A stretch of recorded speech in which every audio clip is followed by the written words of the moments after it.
जो केस है इसमें जो अक्यूज़्ड है इसको हमने गिरफ़्तार किया।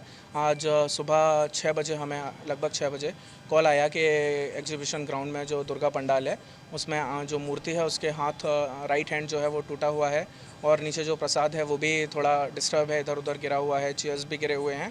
सुबह से हमारी टीम इस पर काम कर रही थी। शाम को लगभग 8:15 पे फील खाना एरिया में हमने इसको पकड़ा। अक्यूज़ड का नाम जो है वो कृष्णया गौड़, ये नागर कर्नूल का रहने वाला है। Mentally is not very fit, mentally unsound है, तो अपने डिटेल्स भी अभी तक पूरी तरह से नहीं बता पाया है। अभी तक हमें यही पता चला है। इस इंसिडेंट में हमने 2 केस बुक किए हैं। एक ऑर्गेनाइज़र के ऊपर जो कि उन्होंने ये कंडीशन वायलेट किया। As per the intimation form उनको स्पॉट पे राउंड द क्लॉक वॉलंटियर रखने हैं जो वॉलंटियर नहीं थे। और सेकेंड अक्यूज़ड के ऊपर एक केस बुक किया गया है under relevant section of BNS। And 2 बातें मैं यहाँ पे कहना चाहूँगा। एक तो ऑर्गेनाइज़र जो भी रिलीजियस इवेंट करते हैं उनको परमिशन दिया जाता है तो कुछ कंडीशन होते हैं। सो इन एनी केस उनको वो कंडीशन फॉलो करने हैं, because police can't provide security to each and every programme.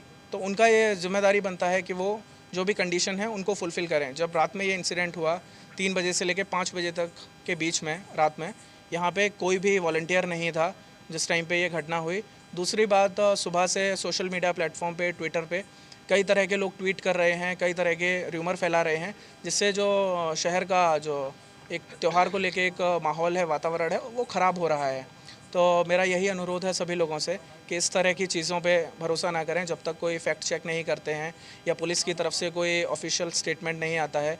इस केस में भी सुबह से हम लोग अक्यूज़ को पकड़ने के लिए भी तैयार, हमारी टीमें लगी हुई थी, बट साथ ही साथ ये पब्लिक भी इधर आ रही थी और इस तरह का एक नेगेटिव एटमॉस्फेयर भी क्रिएट किया जा रहा था, तो वो हमारे इन्वेस्टिगेशन में भी एक तरह से प्रॉब्लम क्रिएट करता है। तो मेरा यही रिक्वेस्ट है लोगों से कि प्लीज़ व्हाटएवर आप लोग जो भी पब्लिक प्लेटफॉर्म में बोल रहे हैं या अपनी बात किसी भी सोशल मीडिया प्लेटफॉर्म के थ्रू रख रहे हैं, वो थोड़ा फैक्ट चेक करने के बाद रखिए। जहाँ जितना अब तक हमें पता चला है, वजह केवल ये एक वेगाबॉन्ड है। ये रोड्स पे रहता और ये बैगिंग करके उस तरह अपना लाइवलीहुड अर्न करता है। कल नाइट में अराउंड 9:50 को एग्जीबिशन ग्राउंड में एंटर हुआ। उस टाइम पे एक डांडिया प्रोग्राम चल रहा था। नाइट में इधर ही स्टे किया।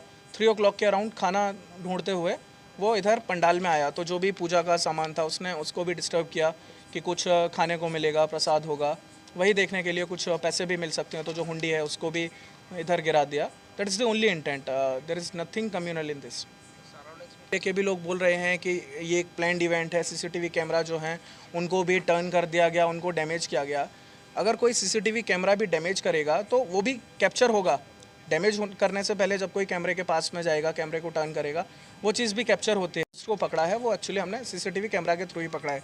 एग्जीबिशन ग्राउंड जो ऑफिस है उसके सामने से कैमरे से हम कैप्चर करते हुए गए, जो भी कैप्चर वहाँ पे फुटेज हुआ उसके थ्रू। हाँ, पंडाल के पास में जो कैमरा था जो डायरेक्टली पंडाल फोकस जो कर रहा था वो वर्किंग कंडीशन में नहीं था। बट ये केस से रिलेटेड, इंसिडेंट से रिलेटेड ऐसा नहीं है कि किसी ने विलिंगली कैमरा को डैमेज किया और फिर ये इंसिडेंट हुआ। केस को कवर करने के लिए, अक्यूज़ड को पकड़ने के लिए हमने मल्टीपल टीम फॉर्म किए थे। टास्क फोर्स और ये सेंट्रल जोन पुलिस ने मिलकर ये केस को सॉल्व किया है। तो यहाँ से लेके हम कैमरे चेक करते हुए जा रहे थे ना। To tell about the exact number, it's a bit like I can't say the exact number कि कितने कैमरे हमने चेक किए। Check whether they are in working condition और नॉट, बिकॉज रेगुलरली यहाँ पे प्रोग्राम होते रहते हैं। तो डेफिनेटली वो जो सामने वाला कैमरा लगा है वो ये पंडाल